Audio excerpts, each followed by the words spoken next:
அது மட்டுமல்ல, இது 4 ஆண்டு திராவிட முன்னேற்ற கழக ஆட்சி என்பது எங்கள்கிட்ட கேட்காதுங்க.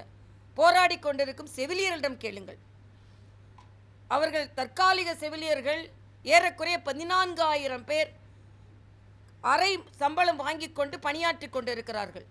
கரோனா காலத்தில் பணியாற்றிய மருத்துவர்களிடம் கேளுங்கள், ஜாக்டோ ஜியோ அவர்களிடம் கேளுங்கள், காவலர்களிடம் கேளுங்கள். காவலர் படிப்புக்கு படித்த இளைஞர்கள் பரீட்சை எழுதிவிட்டு தேர்வாகாமல் இருக்கிறார்கள், பணி செய்ய ஆதரவு கிடைக்காமல் இருக்கிறார்கள். பரீட்சை எழுதுவதும் தடுக்கப்பட்டு கொண்டிருக்கிறது. துப்புரவு தொழிலாளர்கள், நேற்று அங்கன்வாடியை சார்ந்த குழந்தைகளை பார்த்து கொள்ளுகின்ற அங்கன்வாடியை சார்ந்த தொழிலாளர்கள் போராட்டத்தில் ஈடுபட்டு கொண்டிருக்கிறார்கள். இங்கே மக்கள் எல்லாம் போராட்டத்தில் ஈடுபட்டு கொண்டிருக்கிறார்கள். முதலமைச்சர் பாராட்டு மழையில் நனைந்து கொண்டிருக்கிறார். கட்டாயப்படுத்தி பாராட்டு விழாக்கள் நடைபெற்று கொண்டிருக்கிறது.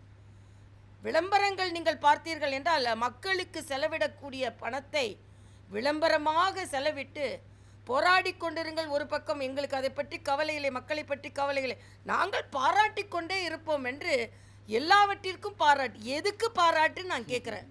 என்ன சாதனை? மாநில சுயாட்சி நாயகனுக்கு பாராட்டம். என்ன மாநில சுயாட்சி நாயகன்?